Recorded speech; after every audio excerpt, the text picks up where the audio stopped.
E aí, seus mitos, tudo bem com vocês? Sim, por favor, eu te amo, eu te amo. Quando você pensa que já viu de tudo, aparece o Fernando Holliday tretando com o MBL e suplicando o perdão de Flávio Bolsonaro. Holliday acusa o MBL de ser culpado pela derrota de Bolsonaro e por ter feito manifestação pelo impeachment de Bolsonaro com Orlando Silva, Ciro Gomes e outros. Ao mesmo tempo implora pelo perdão de Flávio Bolsonaro. Flávio, se um dia você conseguir me perdoar, mais uma vez, me perdoa, Flávio. Me perdoa, Flávio. Me perdoe. Jesus te amo, Jesus te amo, Jesus te amo.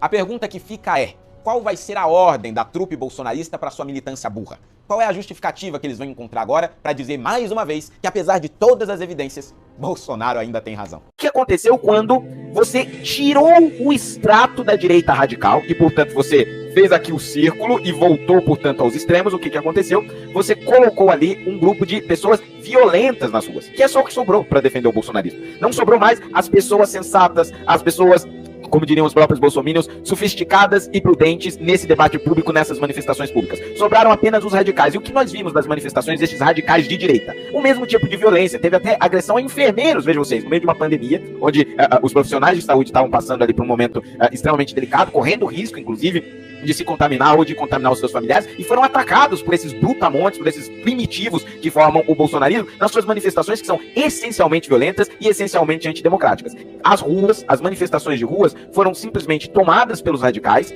Ambos dizem defender a democracia, quando nenhum dos dois defende a democracia, e ambos tentam se colocar como opostos aos outros, sendo que eles utilizam da mesma arma.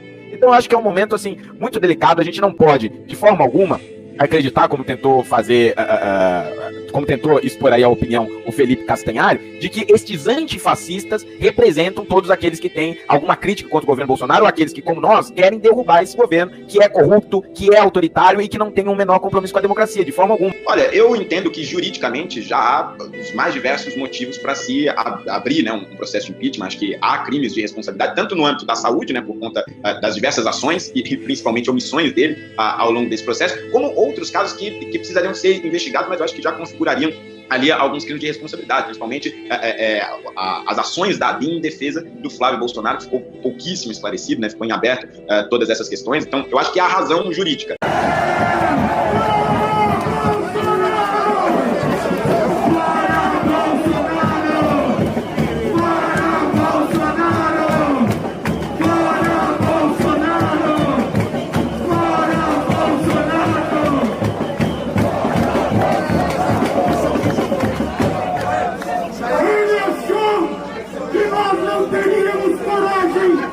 Voltar à rua contra alguém que se diz de direita. Ele achou que nós não teríamos coragem de mostrar o corrupto, mau caráter, o vagabundo que ele é. Mas hoje, nós estamos aqui para dizer: não temos... Essa menina no palco com a bandeira do São Paulo é nossa equipe?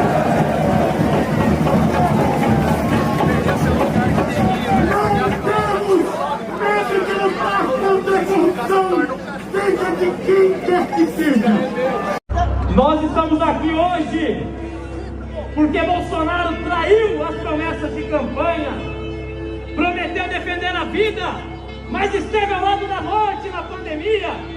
Pessoas morreram sufocadas sem oxigênio por culpa da irresponsabilidade do Bolsonaro. Bolsonaro prometeu defender a economia, mas o que estamos colhendo é inflação, desemprego e estagnação. Bolsonaro prometeu ser contra a corrupção, mas acabou com a Lava Jato e traiu o juiz Sérgio Moro.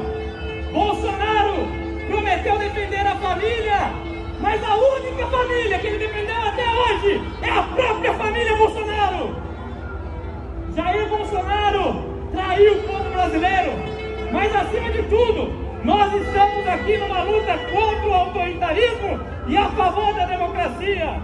fez todos esses grupos aí abandonarem qualquer tipo de apoio ao Bolsonaro, né, seja a MBL, Vem Pra Rua, Partido Novo e Livres, tantos outros grupos, eu acredito que foram logo as suas primeiras medidas de governo, isso ainda em 2019, quando nós não tínhamos pandemia. As mudanças nos comandos da Receita Federal, Polícia Federal, principalmente na Superintendência do Rio de Janeiro, as articulações no Senado, por exemplo, todas elas feitas claramente para proteger, para blindar Flávio Bolsonaro das acusações e das investigações de corrupção, especialmente a rachadinha, acredito que a separação ela começou a partir dali. E com o início da pandemia, ela foi se intensificando, né? Ali as discordâncias com o então ministro da Saúde, o Mandetta, os descumprimentos sanitários por parte do próprio presidente, a irresponsabilidade com Manaus, enfim, eu acho que a partir da pandemia, esses motivos apenas se tornaram mais claros e mais intensos e não tinha qualquer possibilidade de continuar sustentando qualquer tipo de apoio a esse governo.